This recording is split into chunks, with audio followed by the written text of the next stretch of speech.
kasih karunia dan damai sejahtera dari Tuhan Allah Bapa kita, dari anaknya Tuhan Yesus Kristus menyertai kamu sampai selamanya. Amin. Selamat pagi saudaraku, selamat memuliakan Tuhan dengan semua aktivitas yang baik. Dipandu firman Tuhan dari Mika 7 ayat 18, demikian firman Tuhan. Siapakah Allah seperti engkau, yang mengampuni dosa dan yang memaafkan pelanggaran dari sisa-sisa miliknya sendiri, yang tidak bertahan dalam murkanya untuk seterusnya, melainkan berkenan kepada kasih setia. Demikianlah firman Tuhan. Bapak, Ibu, saudaraku yang terkasih dalam Yesus Kristus, sudah berulang kali saya ungkapkan dalam renungan-renungan yang saya sampaikan, ada satu lagu pop yang sering kita dengar, yang kurang lebih penggalan lirik lagunya berkata demikian. Satu kali kau sakiti hati ini, masih kumaafkan. Dua kali kau sakiti hati ini, juga kumaafkan. Tapi jangan kau coba 3 kali, jangan. Oh, jangan. Saudaraku yang terkasih, dalam lirik lagu yang singkat itu, ada muatan di dalamnya yang berarti bahwa memaafkan itu ada batasnya. Hanya sampai 2 kali. Maka kalau ada kesalahan yang 3 kali, jangan coba-coba. Biasanya memang demikian. Karena hukum dunia, seperti yang berlaku dalam hukum Yahudi, mata ganti mata, gigi ganti gigi. Sekali kita disakiti orang, maka hal yang umum yang dilakukan manusia adalah menyakiti dia 2 kali, baru merasa impas dan merasa adil. Hukum pembalasan, balas dendam, itu yang terjadi dalam kehidupan manusia. Bapak, Ibu, saudaraku yang terkasih dalam Yesus Kristus, seandainya Allah menetapkan dan menerapkan hukum yang demikian dalam hubungannya dengan manusia, apakah yang dapat kita harapkan? Bukankah berulang-ulang kita melakukan kesalahan-kesalahan yang sama? Bukankah sering sekali kita berpaling dengan sadar dari kebenaran firman Tuhan? Walau Tuhan sudah menyediakan segala sesuatu, walau Tuhan sudah berkorban memberikan anaknya Yesus Kristus menebus kita dari dosa, walau Dia senantiasa membuka pintunya lebar-lebar untuk kita berpulang kembali ke jalan yang benar, tapi kita sering sekali sampai sekarang ini melakukan dosa.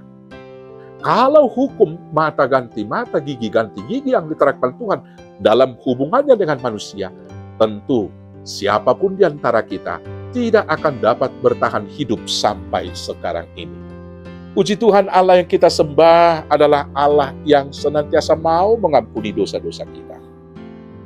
Allah yang kita sembah adalah Allah yang senantiasa mau memaafkan pelanggaran-pelanggaran yang kita lakukan. Allah yang kita sembah adalah Allah yang tidak senantiasa bertahan dalam murkanya. Allah yang kita sembah adalah Allah yang setia dalam cinta kasih-Nya. Karena itulah kita masih hidup sampai sekarang, karena Allah tetap setia dengan kasih-Nya. Dengan perkataannya yang berkata Allah tidak menginginkan kematian orang jahat, tetapi Dia menginginkan orang yang jahat itu berpaling meninggalkan kejahatannya dan kembali supaya dia hidup. Allah kita begitu kasih. Karena itu saudara-saudaraku yang terkasih, bila Allah sudah lebih dahulu mengampuni kita, maka tugas tanggung jawab kita sekarang ini adalah mengampuni. Dalam hubungan personal kita, dalam hidup rumah tangga, suami dan istri, tentu ada kesalahan. Demikian juga dalam kekerabatan kakak adik. Demikian juga tentunya dalam satu opung, dalam satu persekutuan di gereja, selalu ada yang kurang, selalu ada yang lebih. Dan tentunya tidak ada yang dengan sadar melakukan kesalahan menyakiti seseorang. Bila kita berangkat dari anggapan itu, kita akan dimampukan mengampuni. Tetapi lebih daripada itu, kekuatan yang diberikan Tuhan dengan memberi pengampunan kepada kita, seharusnya memampukan kita mengampuni orang yang lain. Dan setiap orang pendendam yang tidak mau mengampuni sesamanya, dosanya tidak akan diampuni oleh Tuhan. Karena di dalam doa Bapa kami, di dalam Matius 6, di ayat terakhirnya itu, dikatakan di sana, apabila kamu tidak mau mengampuni dosa sesamamu, maka Bapamu yang di surga juga tidak akan mengampuni dosa-dosa. Karena itu saudara-saudaraku yang terkasih, karena Allah sudah mengampuni kita, mari kita mengampuni sesama. Kemudian jangan membalas dendam. Saudaraku yang terkasih dalam Yesus Kristus, seorang pendendam tidak akan pernah merasakan damai sejahtera. Dengan dirinya sendiri juga dia tidak berdamai. Dan dia senantiasa susah. Ketika melihat orang yang dibencinya tertawa dan tersenyum, dia merasa gelisah. Ketika orang yang dibencinya itu kelihatan berhasil, dia kemudian semakin susah. Maka karena itu, jangan membalas dendam. Dan jangan pernah senantiasa menghitung-hitung kesalahan orang lain. Tapi dalam kehidupan kita ini, mari hitunglah semua kebaikan-kebaikan yang dilakukan oleh orang lain kepadamu. Dengan demikian kamu bersyukur dan senantiasa dapat mengasihi dia. Sebaliknya, rajinlah menghitung kesalahan-kesalahan sendiri. Supaya jangan selumbar di mata saudaramu kamu lihat, sedangkan balok di matamu tidak kamu lihat. Ambil dulu balok di matamu, baru kemudian ambil selumbar di mata saudaramu. Artinya, saudaraku yang terkasih, biarlah kita memperbaiki kesalahan-kesalahan kita dan melakukan hal yang baik kepada teman kita yang lain. Tetapi melupakan kesalahan-kesalahan saudara kita yang lain, tetapi mengingat dan menyimpan semua perbuatan-perbuatan baiknya.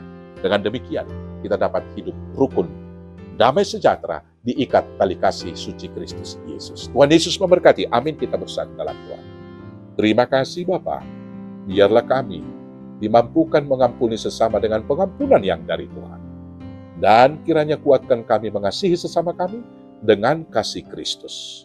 Inilah doa kami di dalam nama Yesus Kristus Tuhan Juru Selamat kami yang hidup. Amin. Selamat mengampuni. Tuhan Yesus memberkati. Horas, horas, horas.